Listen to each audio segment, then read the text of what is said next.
गणित के कुछ सूत्रों का उपयोग, कुछ सूत्रों को बताए थे जिनका उपयोग फिजिक्स में है। आज कुछ ग्राफ की बात की जाएगी जिनका उपयोग दो भौतिक राशियों का एक दूसरे के साथ संबंध निरूपित करने में होता है। जैसे y is a function of x, y x का एक फलन है, तो कहा जाए कि यक्स के परिवर्तन के साथ y का परिवर्तन प्रदर्शित करने वाला वक्र खींचो।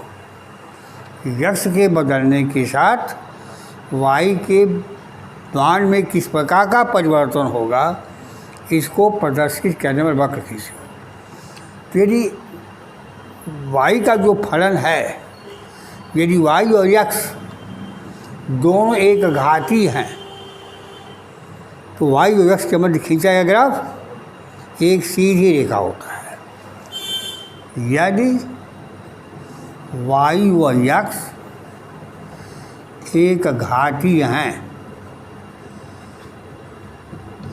तो y व x के मध्य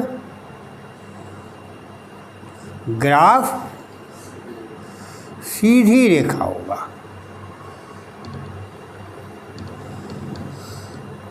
ऐसे y बराबर mx प्लस सी। 9th में है क्या? 9th में? हाँ, तो 9th में है। यह ग्राफ एक सीधी रेखा होगा इस तरह से। सी को कहते हैं अंतःखंड और यम को कहते हैं इस रेखा की प्रवणता।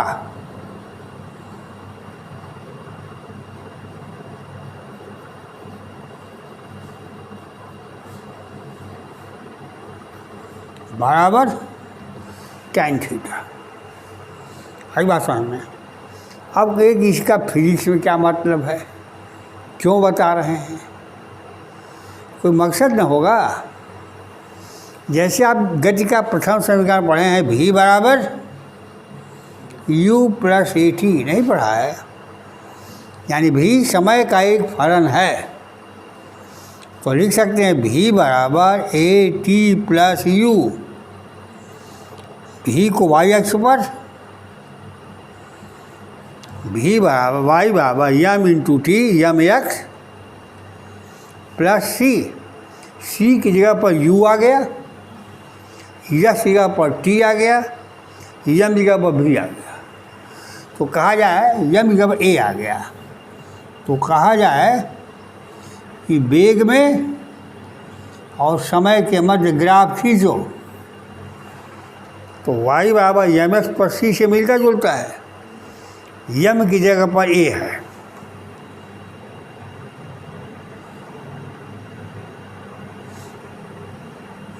ये थीटा हो गया, ये यू हो गया, और a बराबर tan थीटा।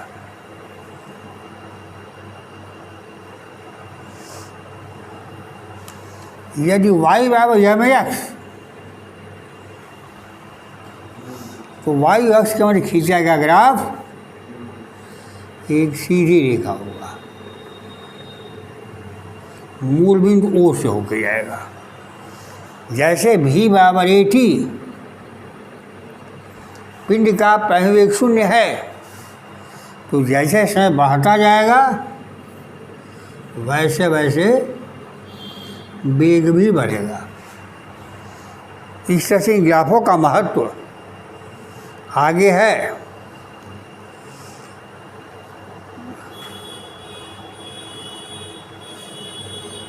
यदि कोई समीकरण y का द्विघाती और x का एक घाती हो, या x का द्विघाती और y का एक घाती हो, तो y और x के मध्य खींचा ग्राफ जो आता है उसको परवलय कहते हैं।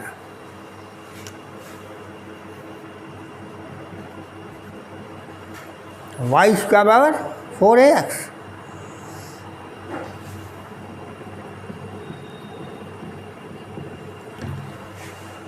कोई बस बिरामा से चलना शुरू करे, 30 सेकंड में तय दूरी यस बराबर हाफ ए टी स्क्वायर होता है।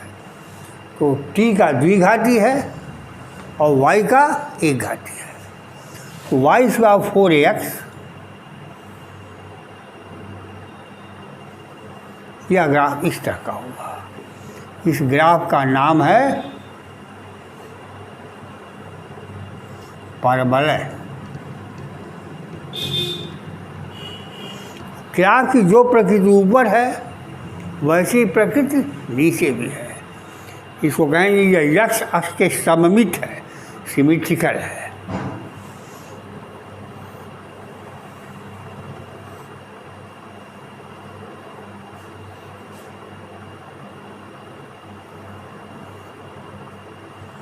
वाई स्क्वायर बराबर -4ax, तो ग्राफ इधर हो जाएगा।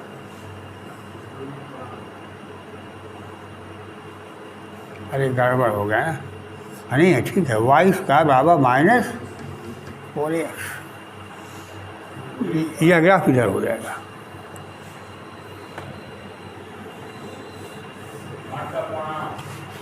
प्रणाम प्रणाम।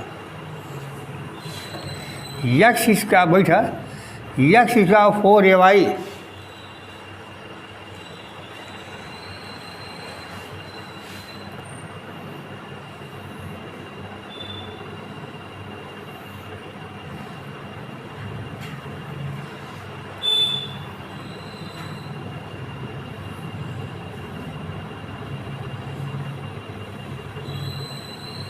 यक्ष इसका पास 4ay, ग्राफ इस तरह का होगा। यह भी अति परवलय कहा जाएगा।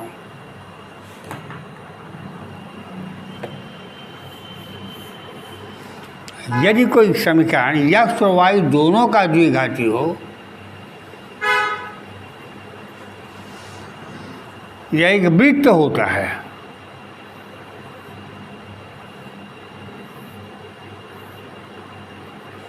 जिस वृत्त की त्रिज्या a है।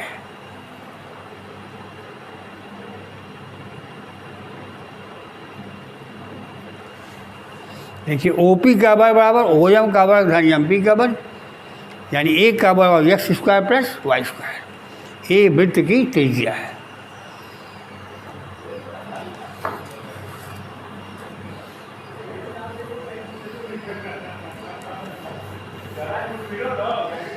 एक्स स्क्वायर बटा a square plus y square बटा बी स्क्वायर बराबर 1, यह दीर्घवृत्त कहलाता है।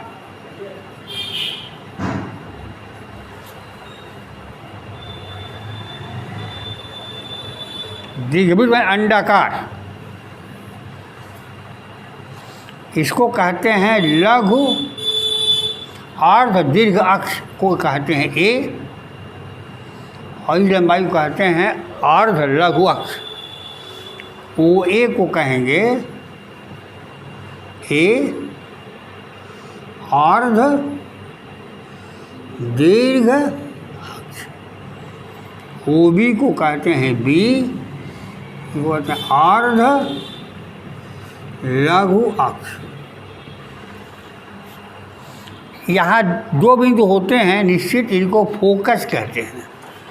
S1 फोकस है। फोकस से यानी लंबवत रेखा को नाभिलंब कहते हैं।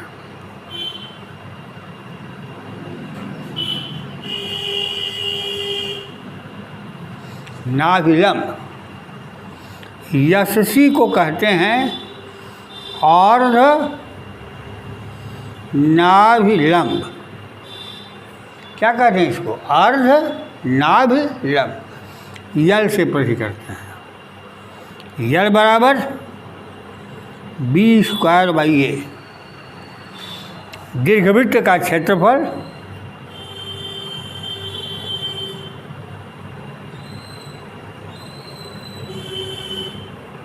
बाबा पाई ए बी।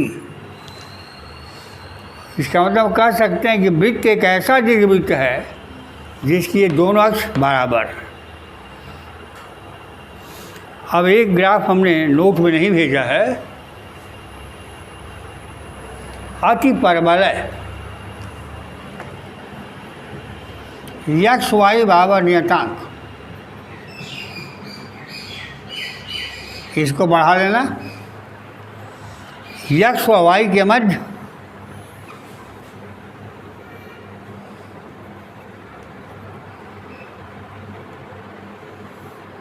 ये परवलय होता है, इसको कहते हैं अति परवलय।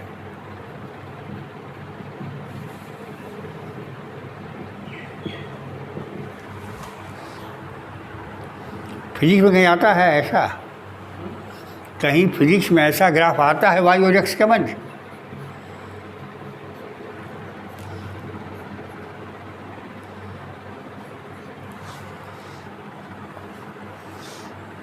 अरे बाय नियम पढ़ा है, पी भी बराबर नियतांक, ये बायल का नियम।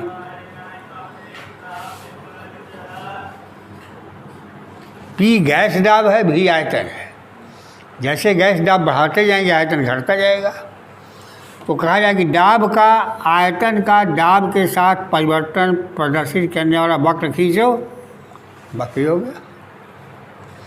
आई बात समझ में? अब इतना जितना हमने सूत्र लिखवाया है उसको धीरे धीरे पढ़ते रहिए। अब सोमवार से शुरू करेंगे ऋजुरेखीय पथ पर गति, मोशन इन स्ट्रेट लाइन।